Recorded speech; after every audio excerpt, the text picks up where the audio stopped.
Hello, hello, everyone. It is Wednesday, and I'm so excited to be back and doing this webinar with my one and only Hannah Maverick. I'm Stephanie Gillison. Welcome to our Wednesday webinar. I'm co-founder of Airdomo, and today we're going to talk about how to think in scenarios, not predictions, when buying abroad. And when buyers look at international property, they often ask, do you think this market will go up? Is now the right time to buy? Where do you think prices are heading? But these questions assume something we don't actually have. Certainly. In reality, markets are shaped by economic shifts, geopolitical events. We're learning that. Hannah's learning that in Dubai, right? With what all's going on in the Middle East. Currency movements change things, regulatory changes. So instead of trying to predict the future, experienced buyers, they prepare for those multiple outcomes. So Hannah, are you ready to dive into what we have going on today? Absolutely. What I actually really appreciate about this topic is it's going to remove a lot of pressure from the actual decision. So a lot of buyers feel stuck because they think they need to get it right to pick the perfect market at the perfect time, but everyone knows this. There is no perfect time. It's not how experienced buyers operate, and they don't try to be right about the future. They just try to be prepared for it. It's the same way with everything else in life. So that shift from prediction to preparation is what allows them to move forward with actual confidence. So let's dive in and let's start here. Why is prediction such an unreliable way to approach buying abroad? Well, I think, the buyers are waiting for clarity, right? And look, clarity, we covered this last week. It just does not exist. There's too many variables, there's too many dynamics there. So instead of thinking about how you can reduce risk and predictions based on thinking, often just delays decisions without improving them, you've got to think about, okay, how can I let's look at what's actually happening in the market, and let's look at the future by studying what's happened in the past, right? We can go back and look at what's happened in the past to kind of see what's happening in the future so that we can understand, what's going on in the market. But predictions a lot of times fail when you're just basing those off of the hypotheticals. Absolutely. I think where a lot of hesitation comes from is buyers are waiting for the clarity that simply doesn't exist. So it does delay the decisions without Yeah. actually improving them. But let's talk about what does scenario thinking actually look like in practice? It's simple but powerful, right? Instead of asking what will happen, you ask, what are the most likely outcomes and how does this decision perform in each one? So typically, we're going to look at three scenarios. Best case, right? Your best case scenario, but we also look at your base case scenario and then your downside case. And then evaluate whether the investment still makes sense across those scenarios. Yes, absolutely. Now, what I really want to understand is that if we're taking the practical approach, how Mhm. would a buyer apply the scenario to a property? So let's take an example. Okay. So if a buyer's considering a property in an emerging coastal market, right? Something that's up and coming, instead of predicting, they assess. So, best case, tourism is going to grow, prices are going to rise. Rental demand then is extremely strong. Okay. That's your best case scenario. Your base case is market grows steadily, moderate rental income, and the prices remain stable. Okay. So that's your status quo, so to speak. It's not amazing, but it is good. All right. Now, your downside case, that's when growth slows. Rental demand is fluctuating. You can't predict it. Exit is taking way too long because there's not enough people wanting to move into that market, right? So then you ask, can I hold the property comfortably in a downside case, right? Does the base case still meet my expectations? And is the upside meaningful enough to justify the decision? If the answer is yes across all three of these, then it's a super strong decision. And that's That's how you have to really look at this. You know, you can't walk into, I always, let's simplify this even more. You know, you're not going to walk into a gourmet restaurant with your last $20 and buy a $20 steak, are you? I mean, I wouldn't. I would not. We buy the drink, right? That'll make us happy for a bit. I'm just kidding. That's funny. Oh my goodness.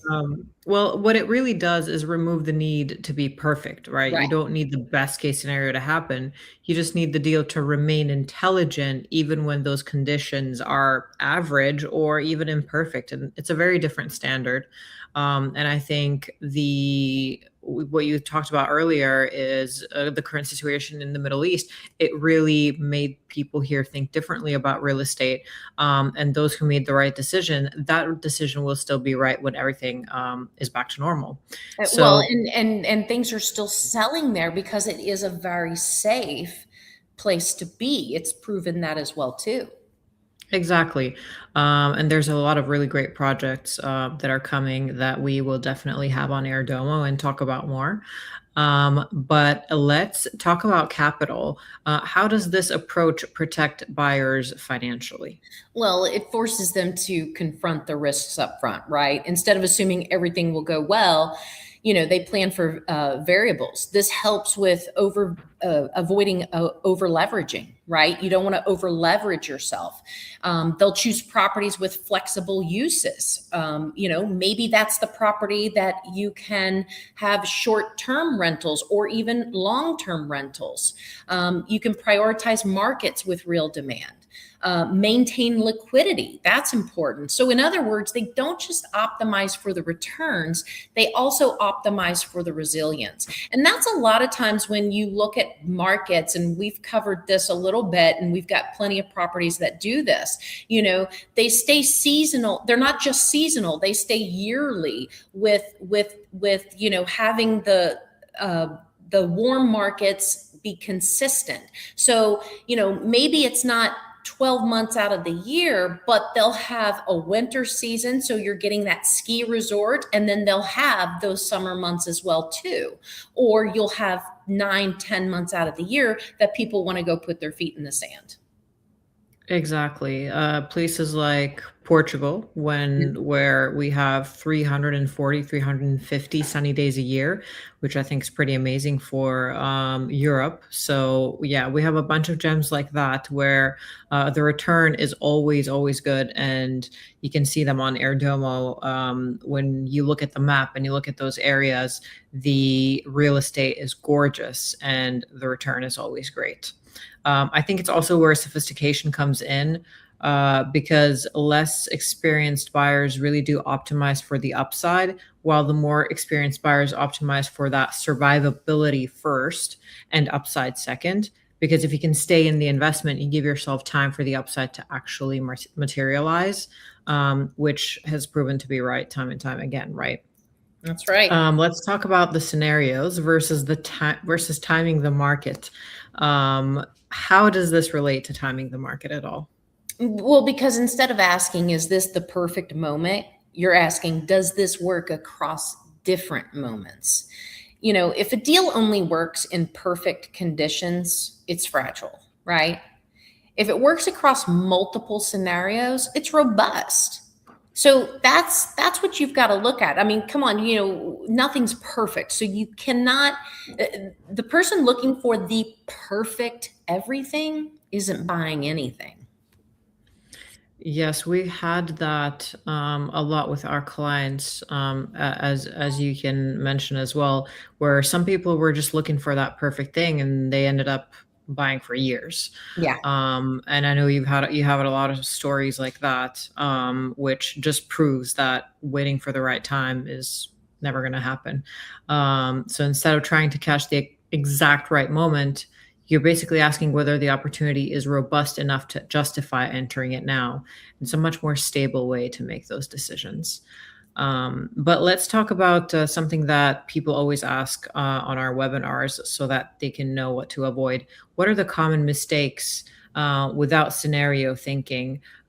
What mistakes do buyers make when they don't use this approach? Well, they're overpaying based on optimistic assumptions, right?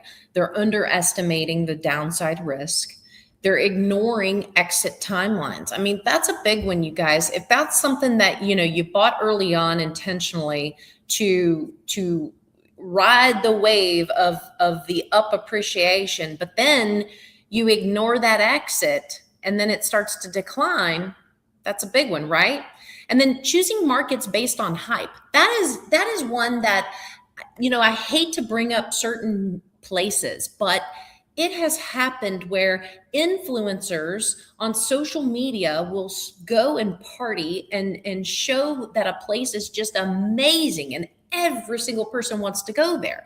Well, then guess what? The influencers get bored and they leave and go somewhere else. And then all of a sudden that market dries up. But in the interim, you had every developer go there and build, 19 different condo buildings and 800 villas, and then there's nobody buying it. So you have to watch the markets that are based on hype. So if you see that much action happening, you need to ask yourself, why is it happening? Where are these things pre-sold? Because if they're building them to think they're going to sell them, you need to ask them where are their buyers coming from, because that's exactly when you're going to step into. I always tell people, if there's a pile, don't step in it, walk around it, right? And becoming paralyzed, waiting for certainty. People sit there and they wait so long, they're paralyzed. They're paralyzed thinking the longer they wait, the better it's going to get. Well, guys, sometimes it just doesn't happen, right? I've got this right now with a stock. I'm like, oh, I'm going to wait till it comes back. I'm just going to wait.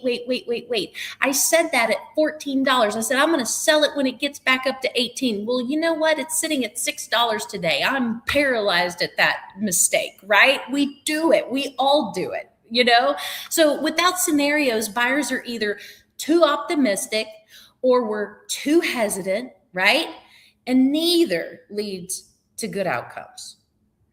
That makes so much sense. I think scenario thinking sits right in the middle where it's realistic, but it's also proactive. And Yes, a lot of the mistakes often sit on the opposite extremes. So some buyers become overly optimistic or they overexpose themselves, while others become really overly cautious and just miss the opportunities entirely. But I think the scenario thinking brings you into that middle ground where decisions are balanced and not reactive. And I know you do a great job with our clients, giving them those different scenarios depending on the locations, so they know which way to move in and what they're comfortable with. that's right. But when we talk about exactly that and giving people kind of an idea of what to do, if someone wants to start applying this today, what's the simplest way to do that? So 3 steps, okay? It seems like I always have 3 steps, but it's the magic number. So define your 3 scenarios: best case, base case, downside case, right? Define those. What is your walk away point and what is your purchase point, okay? You have to decide those for yourself, all right? Then assign realistic outcomes to each. They can't be too extreme one way or the other. They have to be realistic outcomes. And then ask, does this decision still make sense across all three of them? And be real to yourself, okay? Don't be in denial. I mean, this advice can apply not just to property purchases globally, but to everything in life. Doesn't it sound like I'm a life coach at the moment? You have your life coach moments. It is. If something only works in your best case, then you don't proceed. And if it works in the base and downside, look, you're in a super, super strong position. So that's what you've got to look for. Absolutely. This is 100% reusable. What Stephanie just said, it doesn't apply to one property. It becomes your way of thinking that you can carry into every future decision or transaction, even. But Stephanie, thank you so much. This really shows is that confidence doesn't come from us or our buyers predicting the future. It comes from actually being prepared for it. But for everyone watching, if you're exploring international property and want help evaluating those opportunities through this kind of structured and scenario-based thinking, that's exactly where we come in. On airdomo.com, you can explore the global opportunities across multiple markets all around the world and start looking at them not just through potential, but how they perform across different outcomes. And of course, book a call with us where we'll help you think through these decisions in a way that's strategic and not really reactive.